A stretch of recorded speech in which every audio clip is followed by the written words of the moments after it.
बिहार की सियासत में गरमाया हुआ है। बिहार ही नहीं बल्कि दूसरे राज्यों में भी खलबली मची हुई है। बिहार में जिस तरह से मतदाता सूची विशेष गहन पुनरीक्षण हो रहा है, उससे विपक्ष सुप्रीम कोर्ट पहुंच चुका है और इसे असंवैधानिक बताते हुए जनता के साथ धोखा बता रहा है। साथ ही सत्ता पक्ष और इलेक्शन कमीशन पर सवाल भी उठा रहा है। एक रिपोर्ट आपको हम दिखाते हैं, देखिए।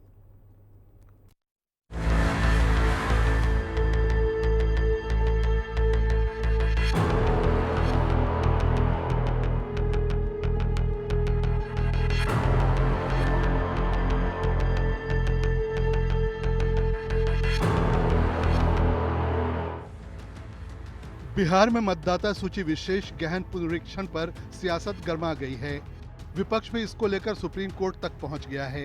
तृणमूल कांग्रेस यानी कि टीएमसी सांसद महुआ मोइत्रा और भारत जोड़ो आंदोलन के राष्ट्रीय संयोजक योगेंद्र यादव सहित कई ने चुनाव आयोग की तरफ से बिहार में मतदाता सूची के विशेष पुनरीक्षण के फैसले के खिलाफ सुप्रीम कोर्ट का रुख किया है। याचिका में कहा गया है कि मतदाता सूची का दूसरा पुनरीक्षण पश्चिम बंगाल में भी इसी तरह से किया जा सकता है। इस मामले का मूल भारत के चुनाव आयोग के 24 जून के निर्णय में निहित है। इससे राज्य चुनाव आयोग को बिहार में चुनावी मतों की विशेष गहन पुनरीक्षण करने का निर्देश दिया गया था। मोइत्रा ने जहां तर्क दिया कि यह समानता, बोलने और अभिव्यक्ति की स्वतंत्रता और जीवन के अधिकार का उल्लंघन है, तो वहीं योगेंद्र यादव ने भी इस निर्णय को स्पष्ट रूप से मनमाना, अनुचित और चुनावी कानूनों का उल्लंघन करने वाला करार दिया। खुद इलेक्शन कमीशन अपना एपिक कार्ड नहीं मानता। 20 साल से आप सारी दुनिया को आधार करवा रहे हो, इससे लिंक कर लो, उससे लिंक कर लो, और आज जब सचमुच आधार की जरूरत हुई तो आपने हाथ झाड़ दिया कि नहीं, आधार का कोई मतलब ही नहीं है। सो ना आधार है, ना एपिक मान्य है, ना राशन कार्ड मान्य है, ना मनरेगा का जॉब कार्ड मान्य है। तो इस देश के 4 सबसे कॉमन सर्टिफिकेट जो हैं वो आपने रिजेक्ट कर दिए। बिहार में विशेष गहन पुनरीक्षण के तहत मतदाता सूची से लाखों नाम हटाए जाने की आशंका को लेकर सुप्रीम कोर्ट में कई याचिकाएं दायर की गई हैं। अब सुप्रीम कोर्ट ने चुनाव आयोग के फैसले को चुनौती देने वाली याचिकाओं पर 10 जुलाई को सुनवाई करने पर सहमति जताई है।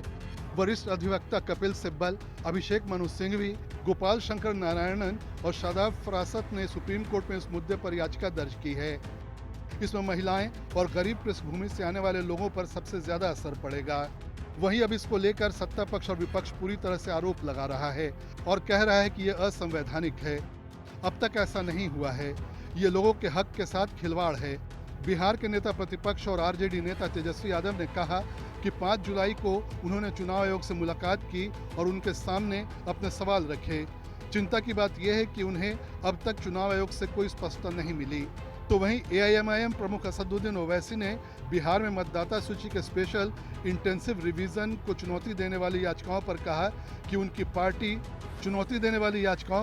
उनकी पार्टी बैठकर चर्चा करेगी और इस पर फैसला लेगी।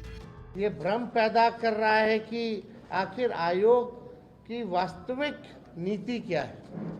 बहुत कंफ्यूजन है, लोगों में भ्रम है और लोग जानना चाहते हैं कि वास्तविक जो आयोग का क्या नीति है। भाई, आप क्या कहना चाह रहे हैं, आपको क्या चाहिए, एकदम कहीं स्पष्ट नहीं है।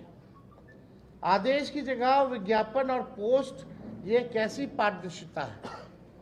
आज तक आयोग द्वारा इस संबंध में कोई आधिकारिक अधिसूचना या संशोधित आदेश जारी नहीं किए गए हैं। कि जो बिहार के नौजवान बाहर हैं, चाहे मुंबई में हो, दिल्ली में हो, हरियाणा में हो, पंजाब में हो, हैदराबाद में हो, उनके लिए बड़ी दिक्कत पेश आएगी। और अगर नाम उनका नहीं आएगा तो फिर उनको वोट डालने का इख्तियार नहीं मिलेगा। और फिर ये जो एक्सरसाइज को इलेक्शन कमीशन खुद अपने उसमें नोटिफिकेशन में कह रहा है कि ईआरओ और ईआरओ सिटीजनशिप एक्ट 1955 में कॉम्पिटेंट अथॉरिटी को बोल सकता है।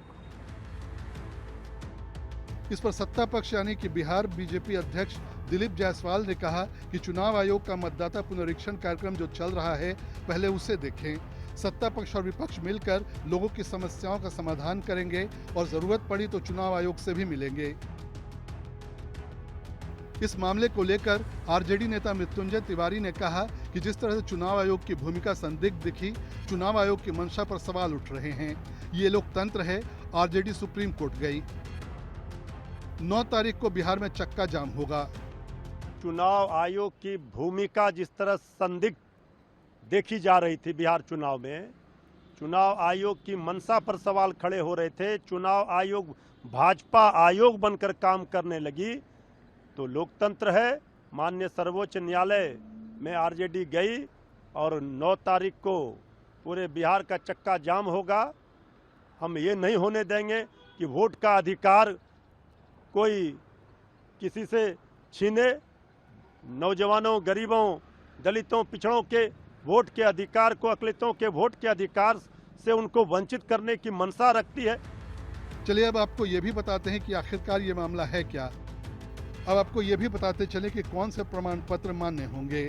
पासपोर्ट, जन्म प्रमाण पत्र, जाति प्रमाण पत्र, वन अधिकार प्रमाण पत्र, राष्ट्रीय नागरिक रजिस्टर, किसी मान्यता प्राप्त बोर्ड, यूनिवर्सिटी की ओर से जारी किया गया एजुकेशनल सर्टिफिकेट, स्थायी निवास प्रमाण पत्र, बैंक, पोस्ट ऑफिस, LIC की ओर से 1 जुलाई 2027 से पहले जारी किया गया कोई भी सर्टिफिकेट, सरकार की कोई भी भूमि या मकान आवंटन का सर्टिफिकेट, राज्य सरकार या स्थानीय प्राधिकरण की तरफ से तैयार पारिवारिक रजिस्टर, नियमित कर्मचारी या पेंशन भोगी कर्मियों की ID। अब आपको ये भी बताते हैं कि आखिर इस पूरे मामले पर विपक्ष को इतना ऐतराज क्यों है। विपक्ष का कहना है कि विशेष गहन पुनरीक्षण के दौरान बिहार में रहने वाले उन 37% लोगों का नाम मतदाता सूची से हट जाएगा जो सिर्फ त्योहारों में बिहार आते हैं। तेजस्वी यादव के साथ तमाम नेता यानी कांग्रेस, वाम दल और तमाम एकजुट होकर कहीं न कहीं ये जो पूरी प्रक्रिया है उसका विरोध कर रहे हैं। और ऐसे में 9 तारीख को, यानी आने वाला जो 9 तारीख है, 9 तारीख को तेजस्वी यादव के साथ साथ उनकी पार्टी के साथ साथ तमाम महागठबंधन उसमें पूरे बिहार बंद का आह्वान किया है। और ऐसे में राहुल गांधी के आने की भी उम्मीद है। उन्होंने कहा कि इस पूरे आंदोलन में राहुल गांधी भी शामिल होंगे। ऐसे में इलेक्शन कमीशन के द्वारा जो कई सारी चीज़ें और प्रक्रिया की जा रही है उसका कहीं न कहीं तेजस्वी यादव विरोध कर रहे हैं। पटना से हिंदी खबर के लिए संजीव राय।